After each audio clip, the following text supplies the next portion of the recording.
ನಾನು ಯಾವಾಗಲೂ ಹೇಳ್ತಾ ಇರ್ತೀನಿ, ಅವ್ರು ಬೆಲೆ ಏರಿಕೆ ಮಾಡ್ತಾರೆ, ನಾವು ಗ್ಯಾರಂಟಿಗಳು ಕೊಡ್ತೀವಿ ಅಂತ.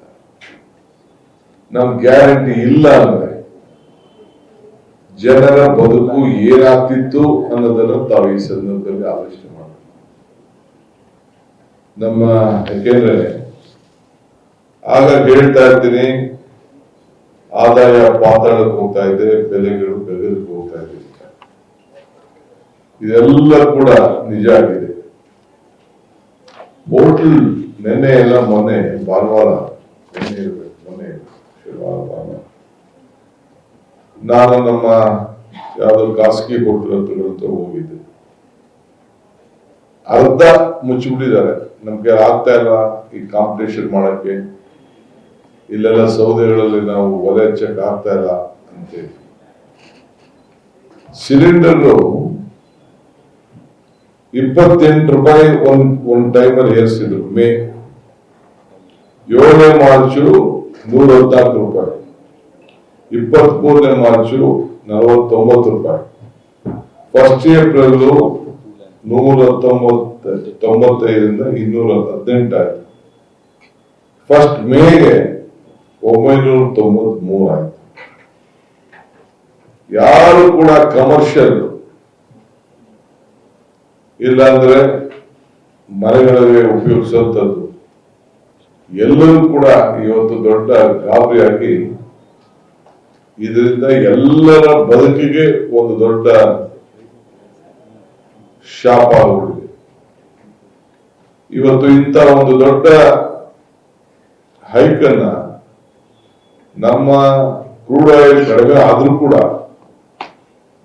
ಸರ್ಕಾರ ತಂದಿಗಿರುವಂತ ತಾನ್ನತ್ತ ನಮ್ಮ ಹತ್ರ ಕಲೆಕ್ಟ್ ಮಾಡ್ತಾ ಇತ್ತು ದಿನಕ್ಕೆ 1 ಲಕ್ಷ ಕೋಟಿ ರೂಪಾಯಿ. ಇದರಿಂದ ಟ್ಯಾಕ್ಸ್ ವರೆಗೆ ಕೂಡ ಅವರು ಖರೀದಿಯನ್ನು ಮಾಡ್ತಾ ಇದ್ದಾರೆ. Almost 1 lakh crore every day, 1,000 crores every day. 1,000 crores every day collect ಮಾಡ್ತಾ ಇದ್ದಾರೆ. ಅದು ನಾವು ಬಿಡ್ಬೋದಾಯ್ತಲ್ಲ, ಬಿಟ್ಟು ಜನರಿಗೆ ಅನುಕೂಲ ಮಾಡಬಹುದಾಯ್ತು. ಸೊ ಈ ದೇಶದಲ್ಲಿ ಬಹುಶಃ ಬೇರೆ ಯಾವ ದೇಶದಲ್ಲೂ ಕೂಡ ಇಂಥ ಒಂದು ದೊಡ್ಡ ಹೆಚ್ಚುವರಿ ಆಗಿಲ್ಲ. ಅಂದ್ರೆ 7.52 ರೂಪಾಯಿ, 700 ರೂಪಾಯಿ 1 ಲೀಟರ್ಗೆ ಆಗ್ತಾ ಇದೆ ಅಂತಂದ್ರೆ ಬಹುಶಃ ಎಷ್ಟು ಅವ್ರಿಗೆ ಸಾಮಾನ್ಯ ಜನರ ನಿಮ್ಗೆಲ್ಲ ಅನುಕೂಲ ತೊಂದರೆ ಆಗ್ತಾ ಇದೆ ಅನ್ನೋದನ್ನ ನೀವೆಲ್ಲ ಗಮನಿಸಿದ್ದೀರಿ.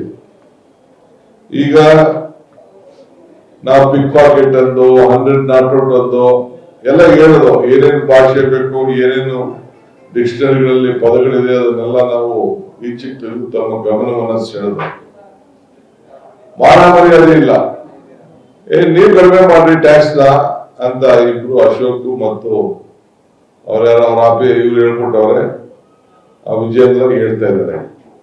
ಫಸ್ಟ್ ನೀವ್ ಕಡಿಮೆ ಮಾಡೋದ್ ಕಲಿಯ, ನೀವು ಕಡಿಮೆ ಮಾಡಿಸಿ. ಫಸ್ಟ್ ಸೆಂಟ್ರಲ್ ಗೌರ್ಮೆಂಟ್ ಅಲ್ಲಿ ಏನು 1,000 ಕೋಟಿ ರೂಪಾಯಿ ಡೈಲಿ ಎಕ್ಸ್ಟ್ರಾ ತಗೋತಾ ಇದ್ದೀರಲ್ಲ, ಅದನ್ನ ನೀವು ಕಡಿಮೆ ಮಾಡಿ.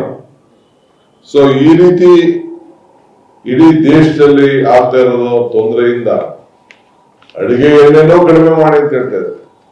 ಅಂದ್ರೆ ಊಟ ಮಾಡೋದು ಕೂಡ ಎಣ್ಣೆ ಕಡಿಮೆ ಉಪಯೋಗಿಸಿದ್ದು ಕೂಡ ಎಲ್ಲೋ ಒಂದ್ ಕಡೆ ಪ್ರಧಾನಮಂತ್ರಿಗಳು ಅದನ್ನ ಉಪಯೋಗಿಸುದು. ಹಿಂಗೆ 43 ಲಕ್ಷ ಕೋಟಿಗಳನ್ನ ಬರೀ ಟ್ಯಾಕ್ಸಿಂಗ್ ಅಲ್ಲೇ ಕೂಡ ಈಗಾಗಲೇ 12 ವರ್ಷದಿಂದ ಕಲೆಕ್ಟ್ ಮಾಡೋದು ತಮ್ಗೆಲ್ಲ ಗೊತ್ತಿರುವಂತ ವಿಚಾರ. ನಮ್ಮ ಕಾಂಗ್ರೆಸ್ UPA ಸರ್ಕಾರ ಇದ್ದಾಗ ಕೇವಲ 71 ರೂಪಾಯಿ ಇದ್ದಿದ್ದು, ಡೀಸೆಲ್ 56 ರೂಪಾಯಿ ಇದ್ದಿದ್ದು, ಇವತ್ತು ಡೀಸೆಲ್ 99 ರೂಪಾಯಿಗೆ ಇವತ್ತು ಮುಟ್ಟಿದೆ. ಸೊ ಪೆಟ್ರೋಲ್ ಕೂಡ ತಮ್ಗೆ ಯಾರೇ ಗೊತ್ತಿದೆ, ನೀವೆಲ್ಲ ಇದನ್ನ ಅನುಭವಿಸ್ತಾ ಇದ್ದೀರಿ.